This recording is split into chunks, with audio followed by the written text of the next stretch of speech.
À l'occasion de la Journée internationale des droits des femmes, l'association My Pekin House et ses partenaires vous présentent les Perles d'influence 2024. Des femmes béninoises dont le parcours inspirant en fait de véritables modèles pour la jeune génération. Elles brillent dans leur domaine, ouvrent la voie et prouvent que l'excellence et la persévérance sont les clés du succès. Aujourd'hui, à travers cette interview, allons à la rencontre de l'une d'elles, une femme qui façonne l'avenir dans le domaine des arts et loisirs. Je suis Ernestine Aboyon, assistante de direction à l'école primaire catholique Lénine à la retraite. Et aujourd'hui, je suis promotrice et directrice d'une garderie, les Lucioles des Nîmes à Cotonou.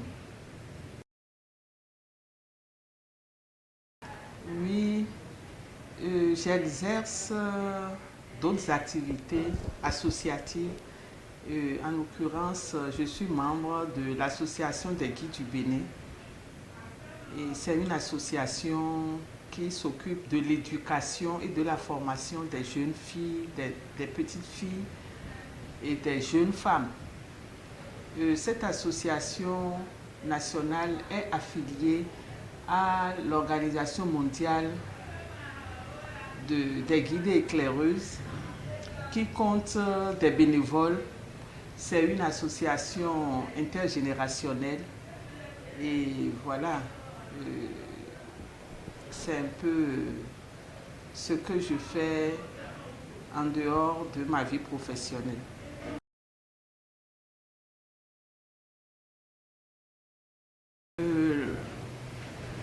Ma mission, c'est aussi celle de l'association,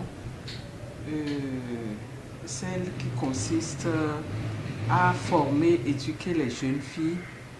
Et c'est une association intergénérationnelle où on peut retrouver toutes les tranches d'âge, de la plus petite fille à la femme âgée.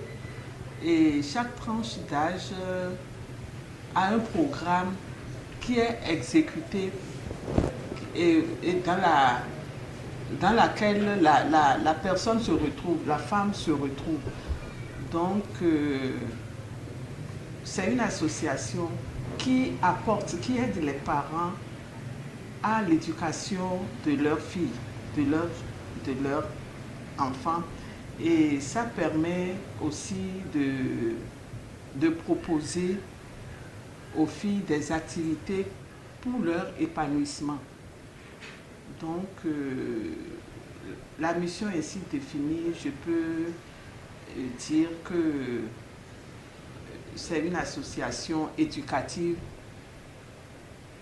qui complète l'éducation des parents.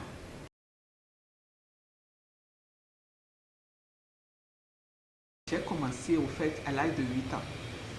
Et je crois que je dois remercier mes parents qui connaissaient les valeurs de ces mouvements-là. Et à 8 ans, j'ai commencé par être Jeannette d'abord. Et ensuite, j'ai progressé. Comme c'est le thème que nous utilisons chez les Scouts. Vous progressez. L'enfant doit se sentir grandir et bien grandir. Donc, j'ai progressé. Je suis devenue guide. Je suis passée du foulard jaune au foulard vert. Et ensuite, je suis passée au foulard rouge. C'est dans les progressions et c'est des signes distinctifs qui nous permettent d'avancer. Parce qu'il se dit quelque part qui n'avance pas recule. Et quand le jeune ou bien la jeune fille ne se sent pas progresser, elle n'est pas encouragée. Donc, il y a des petites étapes à chaque niveau. Chez les Jeannettes, c'est tout un cérémonial. Hein. La fille cueille la fleur blanche, la fleur jaune, la fleur rouge. Et elle est fière de grandir et d'évoluer dans le mouvement. Et quand elle a fini de cueillir ces fleurs-là, elle change de branche. Elle passe à la branche verte. À cet âge-là, elle est adolescente déjà. Elle est au collège. Donc d'autres activités lui sont proposées, mais toujours dans ce canevas. Ces activités sont un peu plus dosées que quand elle était Jeannette. Vous voyez, de 6 à 11 ans, on voit les choses d'une certaine manière. Mais à partir de 12 ans jusqu'à l'âge de 15 ans, 16 ans, c'est encore une autre manière de vivre sa vie. Et on est en pleine adolescence et voilà, il y a des activités qui me sont proposées. Et après ça, je suis passée guide aîné. J'ai changé de foulard vert, je suis passée au foulard rouge. Et à partir de ce moment-là, il y a des responsabilités on ne vous impose pas, mais qu'on vous propose. Voilà. On vous propose et vous acceptez d'être cheptaine de Jeannette ou d'être guide aîné. C'est un choix, on n'impose rien. Et voilà.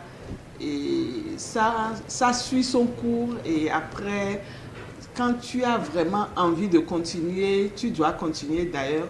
Tu deviens cheptaine de Jeannette, cheptaine de guide. Et puis, voilà, j'ai commencé par être cheptaine de la branche jaune. La branche jaune, c'est la branche qui réunit les petites filles de 6 à 11 ans. Et à cet âge-là, bon, on apporte beaucoup à l'éducation de la fille. Et après être cheptaine de Jeannette, je suis passée à l'équipe nationale des guides.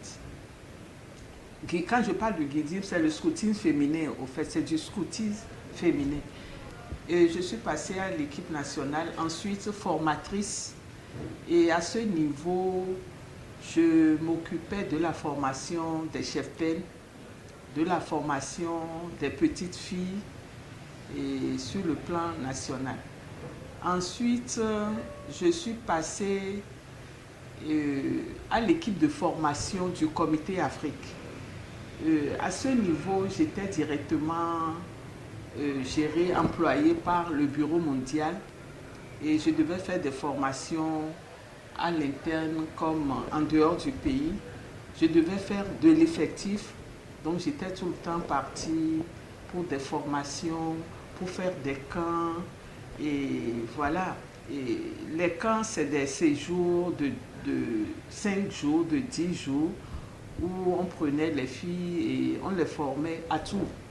La cuisine, l'activité manuelle, le sport, la santé. On initiait les filles à tout ce qui peut les aider dans la vie. Donc voilà, c'était un peu le travail qui se faisait à ce niveau-là.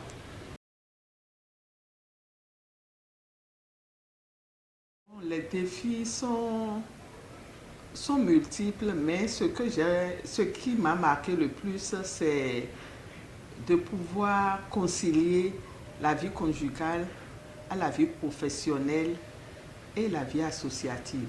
C'est pas facile. C'est pas du tout facile.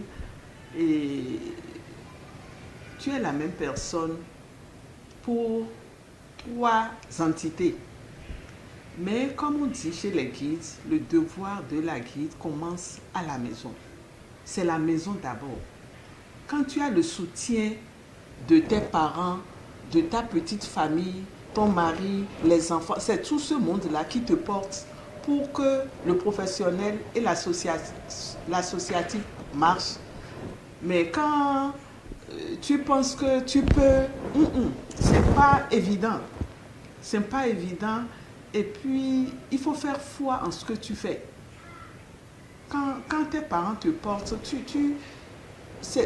ton poids est léger parce qu'ils t'accompagnent dans ce que tu fais. Et tu dois aussi partager avec eux tous tes soucis de tout ce que tu fais. C'est important. C'est important. Donc, côté maison, bon, c'est ça. Les parents me portaient déjà et tout ce qui m'entourait me portait dans ce que je faisais. Maintenant, du côté professionnel, je peux dire que j'ai eu une chance de ce côté-là. Quand je devais faire l'entretien pour être retenue au niveau de mon boulot, je suis tombée sur une directrice qui m'avait tellement bien accueillie parce que quand elle a lu mon curriculum vitae, elle a vu tout mon parcours avec le scouting féminin Et elle me dit, je connais les scouts, je connais le mouvement et je sais de quoi une guide est capable. Quand elle m'a dit ça, elle m'a mis en confiance et je n'ai pas voulu la décevoir. J'ai essayé de relever le défi par rapport à mon travail, à mes prestations. Et je crois qu'elle n'a pas été déçue de m'avoir retenue. Et du côté de l'association, bon, c'est déjà une passion. Et tout allait tout allait bien. Ce n'était pas sans difficulté parce qu'il n'y a pas d'œuvre humaine sans difficulté. Mais bon, je crois que ça s'est bien passé aussi du côté de l'association et voilà. Et moi, j'ai une petite question qui me vient. Vous avez parlé des défis en tant qu'adulte, mais nous sommes en face des jeunes qui sont peut-être encore guides. Est-ce que vous avez perçu des défis en ce temps par rapport à... Oui, les défis, c'était quoi? Il faut pouvoir, comme tu aimes, j'aime l'association, les activités, partir tout le temps. Mes parents me disaient aussi, il faudrait que du côté de mes études, je donne les résultats qu'il fallait.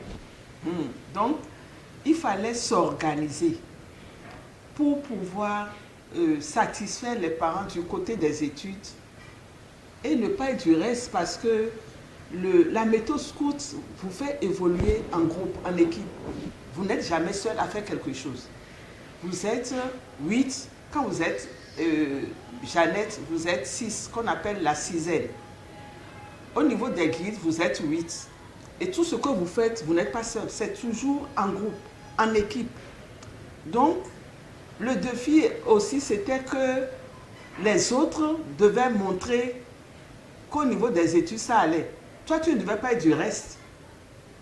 Tu ne devais pas être du reste. Et je crois que c'était un bon apprentissage de pouvoir concilier et les études et la vie associative.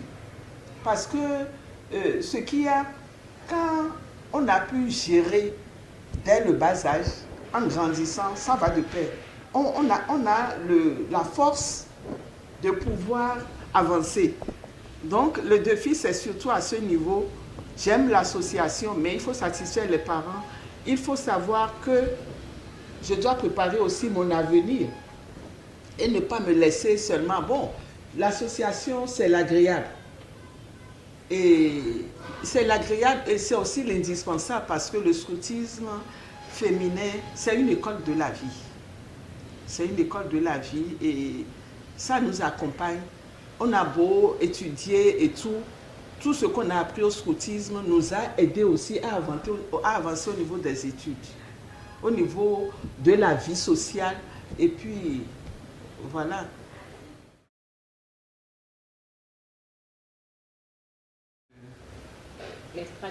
Les stratégies pour surmonter les défis. Bon, si je prends le côté familial, j'étais appelée à m'absenter souvent, ou à faire des camps, ou à aller faire des formations en dehors du pays et tout ça. Et je laissais la maison pour partir. Mais pour avoir le cœur tranquille, il faut gérer la maison d'abord. Le devoir de la guide commence à la maison. Donc, qu'est-ce que je faisais? Ma maman, paix à son âme, elle m'aidait aussi à gérer quand je ne suis pas là. J'avais une aide ménagère. Mes frères, ils devaient passer souvent pour voir si tout va bien. Et j'organisais le menu du jour, de chaque jour. C'était écrit, affiché. Je faisais le ravitaillement qu'il fallait. Je pensais à tout. S'il y a un qui est malade, qu'est-ce qu'il faut faire? Tout ça, il faut tout prévoir. Comme ça, tu pars tranquille. Donc, je partais tranquille et on s'appelait pour se faire de petits coucous. Et bon, s'il y a quelque chose qui n'allait pas, on me disait tout de suite. Et comme j'étais dans une école, il y avait les vacances qui faisaient bien aussi. Si c'était pour les camps, j'embarquais les enfants. Tout le monde venait au camp avec moi. On était sur le même site. Donc, bon, au camp, je suis chef-tel. Il n'y a pas maman, il n'y a pas tata. C'est chef-tel. Et les enfants savaient ça. Des fois même, bon, personne ne venait se plaindre. On se croisait, on se dépassait. Parce qu'ils étaient pris dans le groupe. Ils étaient en équipe. Personne ne venait pleurer pour dire j'ai ceci, j'ai cela. Tout le monde se comportait comme les autres. Donc, c'était un peu ça. Du côté de la famille, comment je gérais, c'était ça. Du côté professionnel, j'avais un défi à relever parce que quand ma directrice, en me faisant l'entretien, m'a dit « Je connais ce mouvement, je connais le scoutisme féminin », ça m'a fait chaud au cœur. Ça m'a donné une certaine confiance. Et puis, elle me confiait beaucoup de choses. Si elle connaît les guides, je n'ai pas à la décevoir non plus. Donc, j'ai pris le travail comme il le fallait. Et je crois que toutes les personnes qui m'ont connue à ce poste-là ont su que j'ai donné du meilleur de moi-même. Et c'est ce qu'il fallait faire aussi. Bon, du côté de l'association, bon, c'était déjà une passion, comme j'avais dit. Et ça allait de soi. Ça allait de soi et tout s'est bien passé. Bon, les petites difficultés, on ne peut pas les refuser. On essaie de les gérer.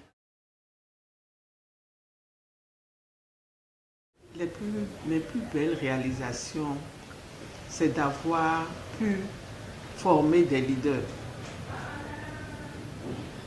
J'ai géré, beaucoup de filles sont passées dans mes mains et je suis fière de ce qu'elles sont devenues aujourd'hui, mères de famille, responsables de cirque, responsables de temps, au niveau de professionnels, au niveau de leur famille. Et elles impactent leur milieu tout simplement, positivement.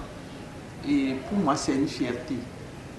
Et la commissaire nationale des guides, actuellement, fait partie de ces filles que j'avais eues. Et il y a une autre qui vient de finir son mandat de 6 ans comme présidente du comité Afrique du scoutisme féminin. Donc, je peux dire que j'ai une satisfaction, un sentiment de fierté à l'endroit de toutes ces filles-là. Et bon, Madame Denou aussi en fait partie. Et je suis fière de vous tous que j'ai eu. Il y a. Sous votre leadership. Oui, sous mon leadership, merci.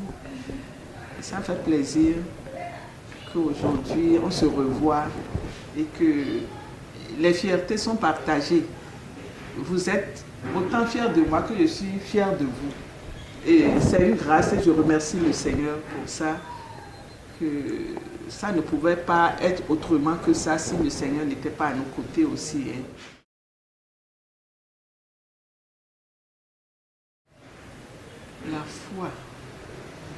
La foi, je peux dire que la foi est vraiment indispensable dans la vie, dans notre vie tout court. On ne peut, sans la foi, notre existence n'a pas de sens. Donc, Baden-Powell, je crois qu'il a vite compris. Baden-Powell, c'est un précurseur de son temps. Hein? Il a compris et il insistait sur la nécessité de développer le sang de Dieu auprès des jeunes. Et tout l'esprit scout est basé sur la foi. La foi. La méthode scout, c'est basé sur des valeurs humaines, sur la foi en Dieu et la nature, la vie dans la nature. Et quand une jeune découvre le mouvement, la première chose qu'on lui propose, c'est la loi, la promesse. La loi, ce n'est que des valeurs humaines. La loyauté, la générosité, l'amour de l'autre, le travail bien fait, le respect de l'autre. Tu vois, on te propose ça, à la fille et elle s'approprie ces valeurs-là. Elle décide ensuite de faire sa promesse. Et cette promesse qui l'amène à s'engager avec toute sa vie, ces valeurs qu'on lui a proposées. Et une jeune ou un jeune qui grandit suivant ces valeurs humaines ne peut pas virer dans le mauvais. Hein? C'est une jeune qui grandit et qui devient un responsable complet. Sans la foi, on ne peut pas avoir une vie équilibrée. La foi nous permet d'avoir une vie équilibrée et complète. Donc le scoutisme n'est pas séparé de la foi.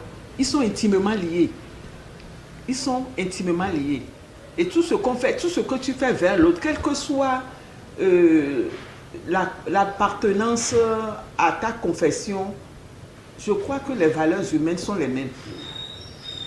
Et parlant de valeurs humaines, il y a la foi qui nous permet de vivre tout ça, qui nous permet de vivre ces valeurs humaines-là pour être plus proche des autres, l'amour de l'autre, l'amour du prochain. Donc, l'amitié, le scoutisme et la foi, c'est ensemble. Ils sont intimement liés, on peut les dissocier. Et moi, je crois que c'est dans cet idéal que j'ai grandi aussi. Et je ne le regrette pas aujourd'hui. Pour l'adulte que je suis devenue, je ne le regrette pas. Et tous ceux qui ont été scouts, de vrais scouts, je crois qu'ils doivent avoir le même langage que moi aujourd'hui.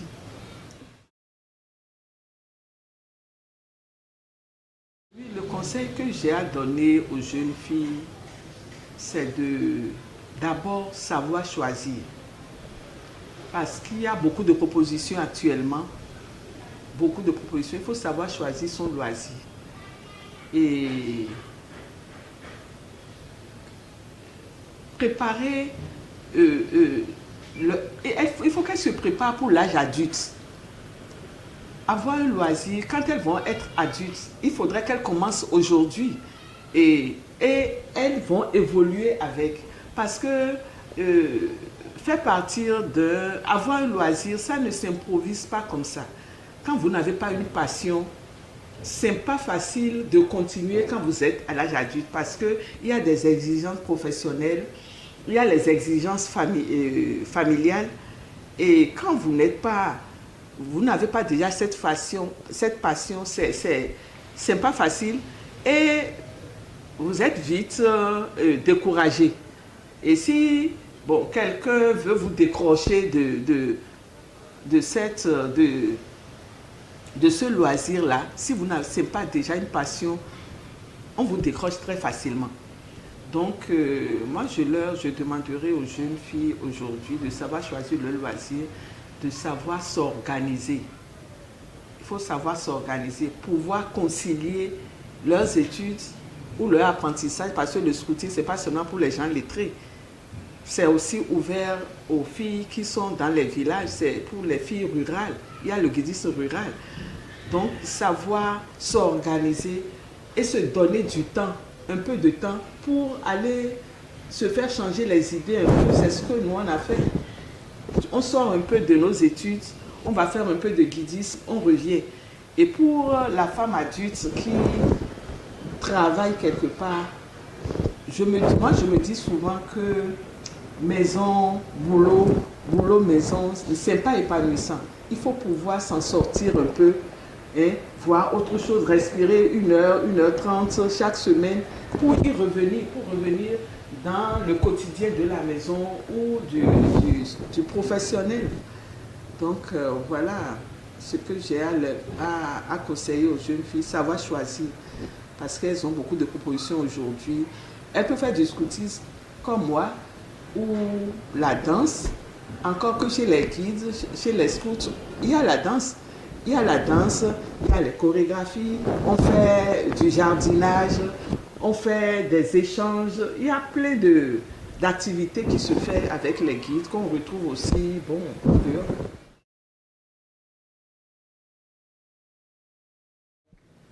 Oui, mon mot de fin, c'est à l'endroit de nos autorités. il est dit que qui éduque un homme, éduque un individu, et qui éduque une fille, une jeune femme, éduque toute une nation. Je crois qu'au niveau du scouting féminin, c'est un mouvement de bénévoles. Nous sommes déjà là, nous avons l'équipe, nous avons qui peut faire le travail. Mais les autorités, on a besoin d'être soutenus financièrement. Une association, c'est aussi les finances, d'être soutenu financièrement pour ce travail-là que nous faisons au niveau des filles, des jeunes femmes et des femmes adultes. Donc, mon appel serait à leur endroit. Et la femme, la fille, c'est elle qui devient maman demain. Et l'éducation, c'est les femmes qui apportent l'éducation. C'est les femmes qui font la nation. Donc, investir au niveau des femmes, je crois que ça serait bénéfique pour le pays. Donc, c'est mon appel à l'endroit des autorités. Et je voudrais aussi, à l'endroit des parents, permettre aux enfants de s'adhérer à des mouvements comme le scouting féminin serait vraiment bien pour leurs enfants filles. Je précise que nous ne sommes pas une association féministe, non, nous sommes là pour permettre aux filles de bien grandir, aux adolescents de se prendre en charge pour pouvoir devenir l'adulte utile au pays demain. Voilà. Merci à vous et je vous souhaite du courage pour la suite. Et voilà. Nous avons découvert ensemble le parcours extraordinaire de notre invité du jour. Mais l'histoire ne s'arrête pas là. Dans notre prochain épisode, nous mettrons en lumière une autre perle d'influence 2024 qui, elle aussi, fait bouger les lignes dans son domaine. Reste donc connecté. Et si cette cause te parle et que tu souhaites rejoindre le mouvement pour réduire les inégalités et encourager plus de filles à s'épanouir dans ce domaine, n'hésite pas à nous contacter sur nos plateformes. Ensemble, faisons grandir cette dynamique et ouvrons de nouvelles perspectives aux générations futures. Abonne-toi, like et partage pour faire rayonner ces voix inspirantes.